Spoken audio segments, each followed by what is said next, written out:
মির্জা ফখরুল ইসলাম আলমগীর, আপনি লুঙ্গি খুলে পালাতে হবে বাংলাদেশের রাজনীতি থেকে। হাসিনার পিছনে ভারত আছে, আপনার পিছনে বঙ্গোপসাগর আছে, আপনাকে কিন্তু সেখানে লাফাইয়া পড়তে হবে জনগণ যদি আপনার পিছনে লেগে যায়।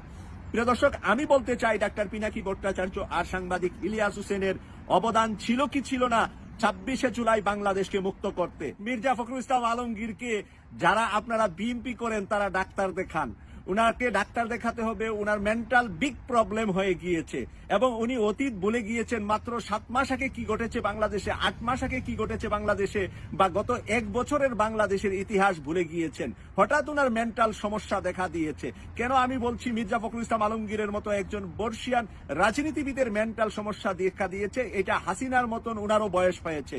তাই হাসিনার বয়সের কারণে কিন্তু হাসিনা কোন কাজটা ভালো কোন কাজটা মন্দ সেটা বুঝতে পারতেন না। সেই কারণে হাসিনা শেষের দিকে যে অপরাধগুলা করেছে, এটা সুস্থ মানুষের কাজ না, এটা একটা অসুস্থ মানুষের কাজ হাসিনা করেছে। আর আজকে মির্জা ফখরুল ইসলাম আলমগীর বাংলাদেশের রাজধানীতে একটা বক্তব্য দিয়েছেন, আর ওই বক্তব্যটা ঠিক হাসিনার মতন মেন্টাল প্রবলেমের একটা বক্তব্য দিয়েছেন। আমি মির্জা ফখরুল ইসলাম আলমগীরের এই বক্তব্যের তীব্র নিন্দা প্রতিবাদ জানাচ্ছি একজন অনলাইন সোশ্যাল অ্যাক্টিভিস্ট হিসাবে। উনি কি বলেছে আপনাদেরকে আমি ইত্তেফাক পত্রিকা থেকে শুধুমাত্র কয়েকটি লাইন পড়ে শোনাচ্ছি। সামাজিক যোগাযোগ মাধ্যমে নতুন নতুন আবির্ভূত হওয়া কুতুবদের ভাষা বক্তব্য বাংলাদেশকে একটি নৌরাজ্যের দিকে নিয়ে যেতে চাই বলে মন্তব্য করেছেন বিএনপির মহাসচিব মির্জা ফখরুল ইসলাম আলমগীর। সামাজিক যোগাযোগ মাধ্যমে নতুন নতুন আবির্ভূত হওয়া কুতুবদের ভাষা বক্তব্যে বাংলাদেশ নৌরাজ্যের দিকে যাচ্ছে। সামাজিক যোগাযোগ মাধ্যমে যেইদেরকে কুতুব বলছেন ডাক্তার পিনাকি ভট্টাচার্য এবং সাংবাদিক ইলিয়াস হোসেনকে ইঙ্গিত করে তিনি কথা বলেছেন, এবং ওনাদের সাথে সুর মিলিয়ে আমরা যারা কথা বলি আমাদেরকে উনি অপমান এবং অপদস্থ করার জন্য হেয় করে এই কথা বলছেন। হেয় করতে পারে অযোগ্য মানুষেরা, যোগ্য মানুষেরা একজনকে হেয় করে কথা বলে না। কথা বলার ভিতরে একটা মাধুর্যতা থাকবে, সম্মান থাকবে একে অপরের। মির্জা ফখরুল ইসলাম আলমগীরের হাতে উনি 3.5 হাত, আর আমার হাতে আমি 3.5 হাত, যার কারণে আমি মির্জা ফখরুল ইসলাম আলমগীরেরটা খাই না, পড়ি না। উনার রাজনৈতিক দলের কাছে আমি নমিনেশন প্রার্থী না যে আমি উনার কাছে আটকে গিয়েছি, বা আমি বাংলাদেশের অন্য কোন রাজনৈতিক দলের কাছে নমিনেশন চাচ্ছি আর তাদেরকে তেল মেরে কথা বলবো। যখনই সত্য কথাগুলা ডাক্তার পিনাকি ভট্টাচার্য, সাংবাদিক ইলিয়াস হোসেন তুলে ধরছে, বাংলাদেশের বিভিন্ন জায়গায় বিএনপি এবং ছাত্র দলের 2 দিন আগে আমি দেখলাম একটি ছেলে 2 গ্রুপের সংঘর্ষে নিহত হয়েছে। প্রিয় দর্শক, বলেন এই পর্যন্ত গত 8 মাসে তারা নিজেদের ভিতরে নিজেরা সংঘর্ষ করে কতজন মারা গিয়েছে। এই বিষয়টা আপনারা নাম্বারটা উল্লেখ করার জন্য আমার অনুরোধ থাকবে।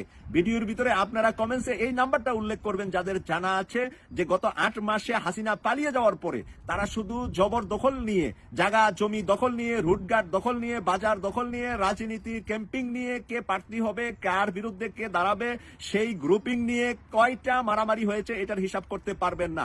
মারামারি হয়েছে হাজার হাজার, কিন্তু মারা গিয়েছে কয়েকজন, এবং সেই কয়েকজনও একেবারে অল্প না, সংখ্যাটা অনেক বড়।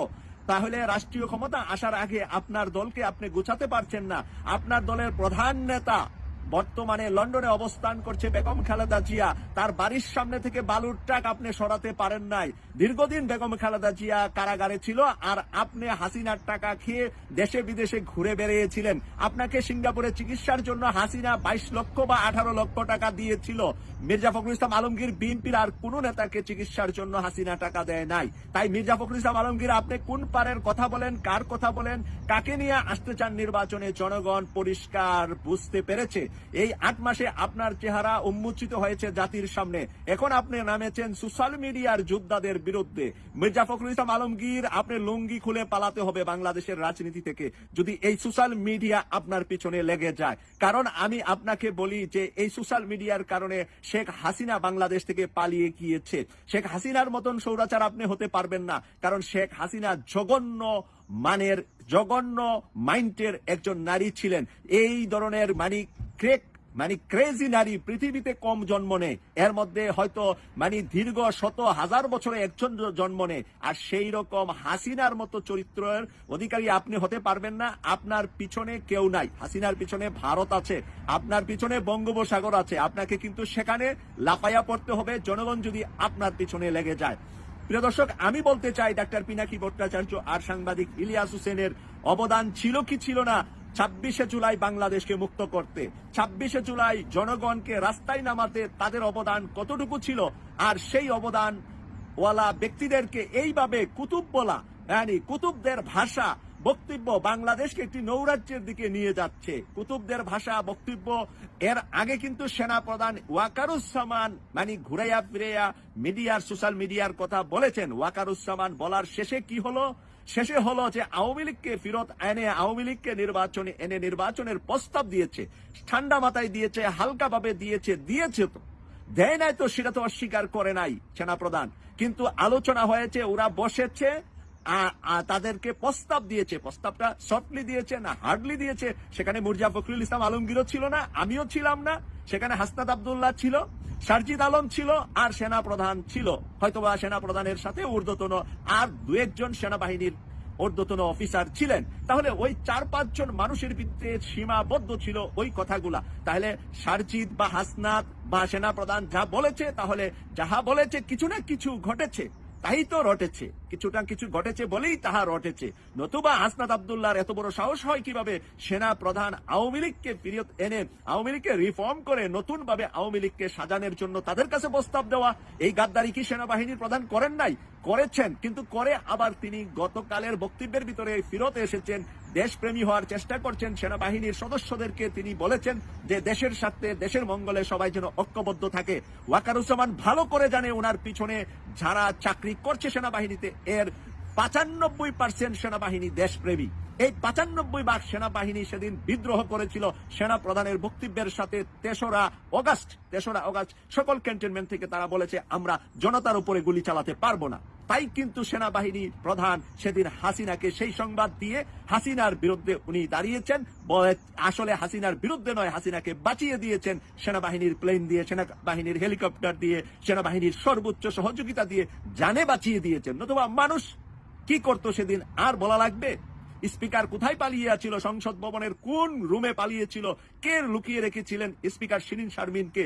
কার দায়িত্বে ছিলেন? সেনাপ্রধানের দায়িত্বে ছিলেন না? সেদিন কি জানতেন না পুঙ্খানুপুঙ্খানুভাবে বাংলাদেশের আওয়ামী লীগের কোন নেতা কোন জায়গায় লুকিয়ে আছে? তাই এই সেনাপ্রধানের বক্তব্য আর মির্জা ফখরুল ইসলাম আলমগীরের বক্তব্য যদি মিলে যা, তারপরেও আমি বলবো যে এই মিলে যাওয়াটা হাসিনারকে পুনর্বাসনের প্রস্তাব যে সেনাপ্রধান দিয়েছে তার সাথে মির্জা ফখরুল ইসলাম আলমগীর একই সুরে কথা বলার প্রয়োজনতা নাই। সেনাপ্রধান বাংলাদেশের জনগণের চাকরি করেন এবং জনগণের চাকরি করবেন। আমরা তার বিরুদ্ধে গিয়ে তাকে নামিয়ে ফেলেন, পদত্যাগ করেন, সেই আন্দোলনে যাচ্ছি না। কিন্তু তার ত্রুটিগুলা ধরে দিতে হবে যাতে করে ভবিষ্যতে বাংলাদেশের জনগণের সাথে আর কোনো ত্রুটি না করে। কারণ আর কোনো ত্রুটি করলে তার পদত্যাগ অপসারণের আন্দোলন জনতা করবে, এই ব্যাপারে কোনো ভুল নাই। বিএনপি করলে লাভবান হবে, আর বিএনপি জনতার কাতারে না আসতে পারলে পিছিয়ে যাবে, ছিটকিয়ে যাবে, চলে যাবে বঙ্গোপসাগরে। এটা বিএনপি হোক, জামাত হোক, অন্য কোনো নূরের দল হোক, আর নতুন দল হোক, যে কেউ হোক, বাংলাদেশে হাসিনাকে পুনর্বাসন, শেখ হাসিনাকে এনে নির্বাচন অথবা না এনে তার কিছু দূষণ, তার কিছু মানে ভদ্র আওয়ামী লীগ, ভদ্র ডাকাত, ভদ্র চুর, ওই ডাকাত ভদ্রগুলার ইতিহাস দেখেন। ওরা কলম দিয়ে ঠিকই টাকা কামাইছে হাসিনার দীর্ঘকালে, হয়তোবা কেউ বেশি কেউ কম। ওই কম ওলাদেরকে সামনে এনে আবার হাসিনাকে পুনর্বাসন করে তারপরে বাংলাদেশের মানুষদেরকে ডিসমিস শেষ করে দেওয়ার জন্য যে মহাপরিকল্পনা ভারত এঁটেছে, সেই মহাপরিকল্পনা বাস্তবায়নের দায়িত্ব এখন দেখা যাচ্ছে সেনাপ্রধানের চাইতেও বেশি পড়েছে বিএনপি মহাসচিব মির্জা ফখরুল ইসলাম আলমগীরের উপরে। বিএনপি মহাসচিব মির্জা ফখরুল ইসলাম আলমগীর সামাজিক যোগাযোগ মাধ্যমে যারা কথা বলে তাদের বিরোধিতা করে উনি দেশদ্রোহিতার কাজ করছেন বলে আমি মনে করছি। কারণ দেশপ্রেমী হলো তারাই যারা সামাজিক যোগাযোগ মাধ্যমে জনতাকে মাঠে নামিয়ে 5ই অগাস্ট স্বৈরাচার হাসিনাকে বাংলাদেশ থেকে পালিয়ে যেতে বাধ্য করেছিলেন এবং 32 নম্বরে 5ই ফেব্রুয়ারি বোল্ডেজার পাঠিয়ে ধ্বংস করে দিয়েছেন। এখন যদি মির্জা ফখরুল ইসলাম আলমগীর 32-এর জন্য কান্নাকাটি করেন, হাসিনার পেতাত্তার জন্য কান্নাকাটি করেন, বাংলাদেশের মানুষ সেই মির্জা ফখরুল ইসলাম আলমগীরকে আগামী কয়েক দিনের ভিতরে বিএনপির মহাসচিবের পদ থেকে নামানোর জন্য বিএনপির নেতাকর্মীরা আন্দোলন করবে। কারণ বিএনপির নেতাকর্মীদেরকে আমরা সাপোর্ট দিয়েছি, বিএনপির নেতাকর্মীরা আমাদের সাথে ছিল। রাতে তারা ধান খেতে ঘুমিয়েছে, মির্জা ফখরুল ইসলাম আলমগীর একদিন ঘরের বাইরে ঘুমাইতে হয় নাই, ওরা ধান খেতে মশারি টাঙ্গিয়ে ঘুমিয়েছে। ওখান থেকে আমাদের সাথে লাইভ করেছে, আমাদের সাথে কথা বলেছে, আমরা তাদের বক্তব্য তুলে ধরেছি। মির্জা ফখরুল ইসলাম আলমগীর আরাম আয়েশি ছিলেন, আর শ্বশুর বাড়ি জামাই যাওয়ার মতো মাঝে মাঝে কিছুদিন গিয়ে ওনাকে জেলখানায় রাখা হয়েছে আরামায়েশে, যে আপনি এখন নিরাপদে থাকেন, নতুবা আপনার দলের লোকই আপনারকে খারাপ বলবে। তাই জেলে থেকে আপনি একটু সুনাম অর্জন করে আবার সময় মতো আপনাকে মাঠে ছেড়ে দেওয়া হবে। তাই ঠিকই মাঠে ছেড়ে দিয়েছেন, এবং বর্তমানে উনি মাঠের ভিতরে আওয়ামী লীগের জন্য চাষবাস করছেন। বিএনপি খাবে আলু আর আওয়ামী লীগ খাবে আলুর ভর্তা। সেই পরিকল্পনা বাংলার মাটিতে বাস্তবায়ন হবে না।